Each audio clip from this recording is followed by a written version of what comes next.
Hey, guys. Ganyan ito guys yung ito guys yung sinasabi ko sa inyo na bibila namin si Lilo talaga ng ng stroller, no? Actually ito guys pakita ko sa inyo.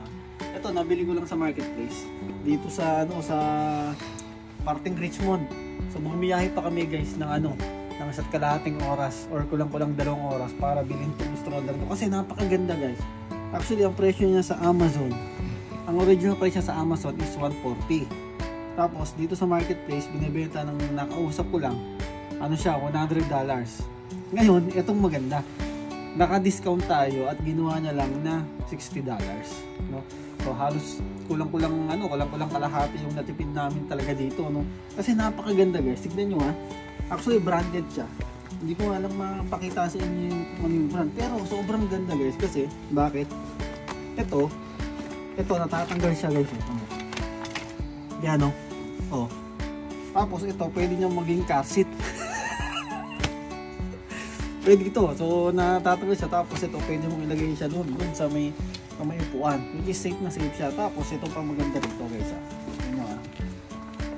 Yan. Pwede mo siyang buksan ng ganyan. Di ba? Parang baby na baby talaga si Lilo. Tignan nyo. Masasarado siya. Pwede mo siyang buksan na gano'n. So pag sarado mong ganyan guys, lock mo. Car seat. Kahit ilagay mo dun sa tabi ng upo mo pag nasa sasakyan, di ba? Tapos ito pa guys ito. Maganda rito. Okay, kasi merong ibang mga stroller na talagang naka-attach lang dito, which is hindi mo siya pwedeng pwede mo siyang matiklop pero sobrang bulky. Ngayon ito guys, natitiklop to. Pwede mo siyang ilagay dun sa likod ng sasakyan.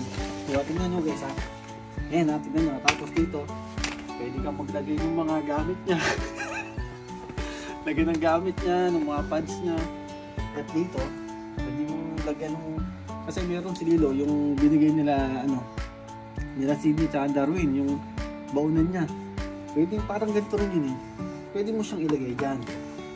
Diba? Pwede mo rin ilagay yung tumbler mo. Pwede rin ilagay yung tumbler habang ginagano mo, diba? Ito pa maganda guys, tingnan nyo Okay? Ito muna. Okay?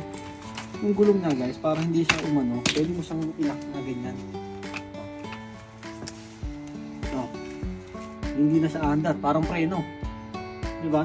Ngayon, ito parang maganda rito guys. Ito natitiklop to. Diba? Pwede mo siya ilagay dun sa likod ng sasakyan. Ito nyo Bibenta ka ba? Hindi ito. Guys, ito nyo.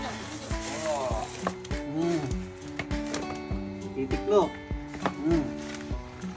Lagay doon sa likod na. Bulky rin naman, hindi naman sure. Hindi, at least hindi siya malaki.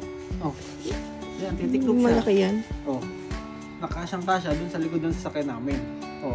Tapos ito, habang nandito si Lilo, lagyan mo dun sa tabi ng sasakyan. Hindi na talaga maglalakad yun. Hindi, ito lang na magagamitin namin sa loob ng mall, gano'n. O sa mga kainan, gano'n. Doon lang natin syempre, yung mga restaurant dito, hindi naman siya allowed na yung aso, di ba? So pag may ganito, pwede. Pwede, nakakita ko. Basta nandito lang. Hindi mo ilalabas, di mo papakita yung ulo. Pupunta tayo ng Pilipinas, magbabakasyon tayo. Pwede ito. Hindi yan pwede sa aeroplano, malaki yan. Pwede ito. Hindi.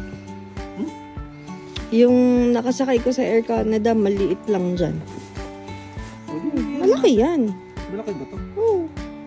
Pang cargo na yan Sa bus, sa kotse. Sisimba tayo, ganon.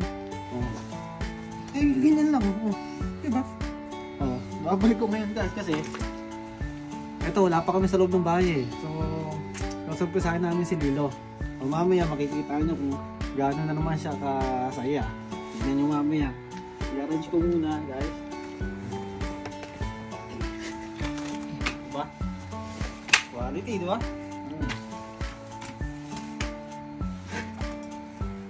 Okay.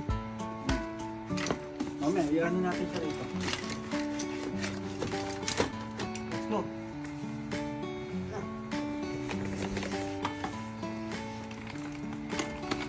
ito. Ayan natin. Okay, so pumatahol na.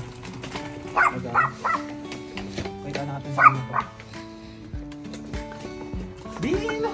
Mila! Mio! Mio! Kanina yan? Kanina yan? Mila! Mia! Dito ka, dito. Dito. Wow! Mila! Wow! Ano natin?